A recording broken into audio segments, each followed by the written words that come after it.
What's up, guys? So, Fresh Start Servers, as you can see, this guy is hyped. He is ready to go, dancing away. We are dancing into Fresh Start Servers just a few hours away, and there's a lot of talk about what the best way is to make money, what the best thing to do in the beginning of Fresh Start Servers. And I've actually got 6 things that are very, very important. They're all really, really strong things that you should be doing. So depending on how you play ArcAge and what your main goals are in ArcAge will depend on how you want to start out. But here I'm going to order them number 1 to number 6. So this is, in my opinion, the best thing to do in ArcAge. Clipper charcoal runs. So getting a clipper very, very fast in a new server is tremendously helpful. This allows you to speed across the ocean when there's no one out on the ocean whatsoever. So if you can get a clipper and build it in like day 1 or day 2, you're going to have the ocean all to yourself. You may be like, well, that's great. I can do a couple of trade packs myself.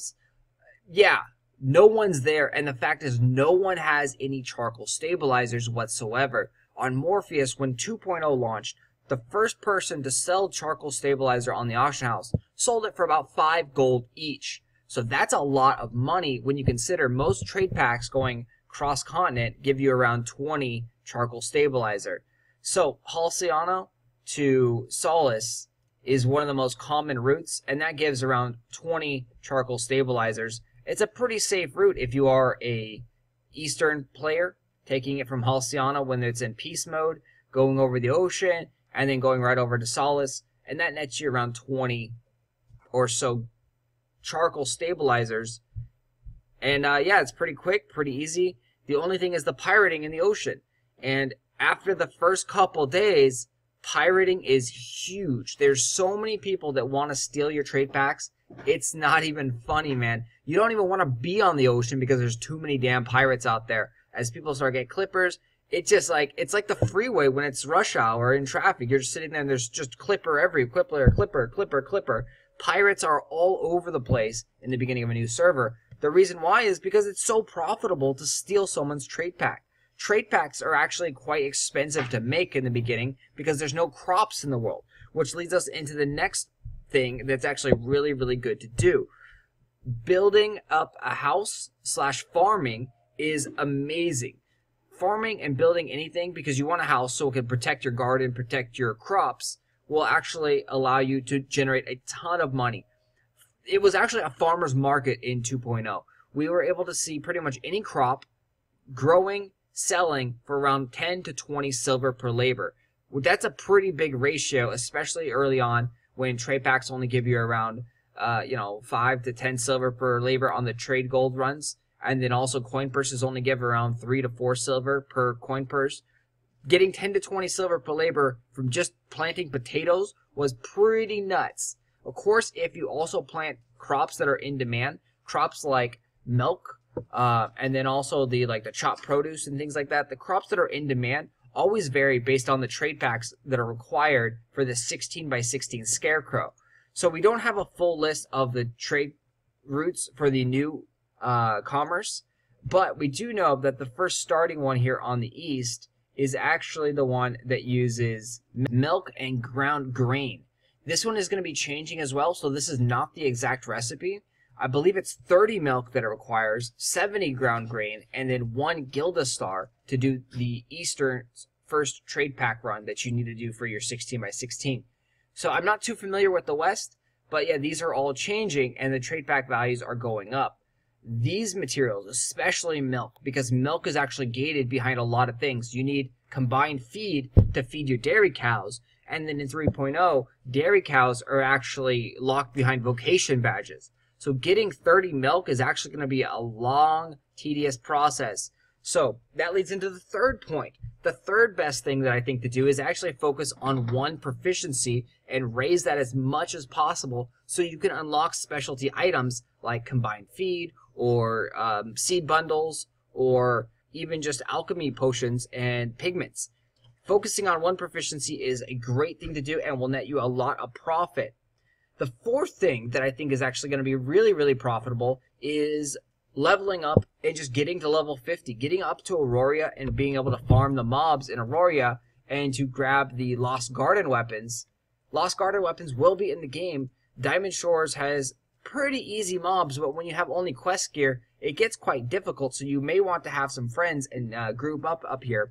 But these Lost Garden weapons are going to be at least grand or higher, so the green variation, and they were selling for a good chunk of money on the old servers in 2.0 on Morpheus. That's because no one has the means to craft anything better yet.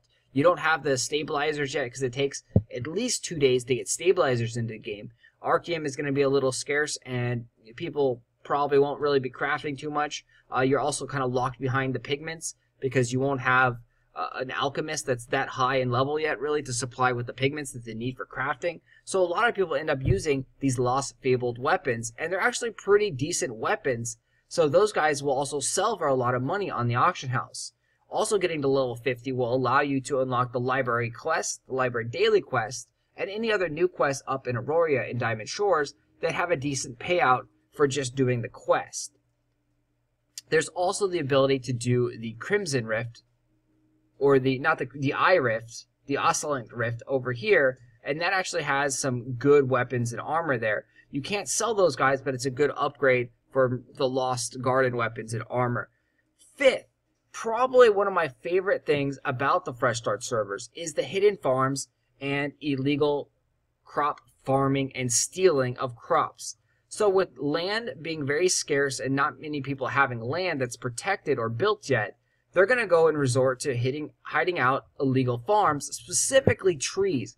Trees are very big and easy to spot, so when you find a tree farm, you're just all giddy and happy inside because you could potentially run into someone's Thunderstruck tree, which would net you 1,000 gold or so, give or take, and that's just an estimate.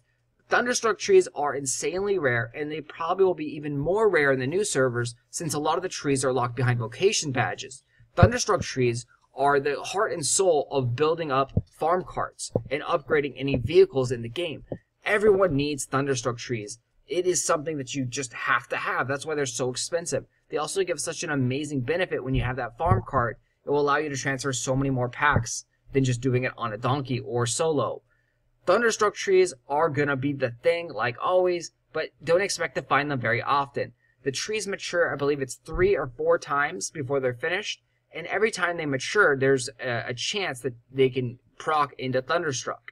So if you want more information on that, there's going to be some videos down below showing you off tree growth periods and kind of like how to get a Thunderstruck tree. And, looking for Thunderstruck trees is always fun. You can also have open world PvP there, so it's a very high risk reward type aspect. Farming out in the wild is very dangerous. You definitely want to have protection of your guild. And a lot of people know about these secret farms over in this area here. And then with the new zones being unlocked in this area, there's probably going to be some new secret farm area kind of on the corners of the lands over here. So definitely check all those old hotspots that people used to throw secret crops in. And definitely down here, and there's a good area to hide some crops there. So it's always fun. It's a game of hide and seek. It's one of the best things of the Fresh Start servers is these secret farms. But again, if you don't get lucky and you don't find a Thunderstruck tree, you end up just wasting time and labor spending farming, planting them, and then potentially chopping them down. Lastly is Old Faithful, Gildastar rushing, getting 50 Gildastars and then selling them right away, doing the green quest only, and then deleting your character and then repeating doing it over and over again is a great way to make a small amount of money, and it doesn't require any labor whatsoever. Gildastars will be very, very expensive because Gildastars are used to buy the house designs. Housing designs are a must-have for people that want to land rush. They want to drop down houses. They want to own as much land as possible, and the more housing designs that they get, the better. So even on the old server here, you can see a thatched farmhouse is selling for around 165 gold. It definitely won't be selling for that much on the Fresh Start server because no one will have 165 gold. But what we saw in 2.0 was that 50 Gildastars pretty much was equal to about 1 Apex. So for the first couple days, if you sold your 50 Gildastars for your Clipper design or a thatched farm design, you were pretty much able to trade it for a Apex, which gives you credits, and you can, do with what you like on those things. But that is a cool thing that anyone can do. It doesn't cost labor. Free-to-play players, this is your best bet to actually earning Apex and earning gold in-game. so you can become a patron and become a paying player for free. So there we have it. Those are the 6 best things to do. In order from 1 to 6, in my opinion. Have a different opinion? Think something else is better than that? Post it down below. Love to hear from you guys. Thanks for watching, and I will see you in 3.0.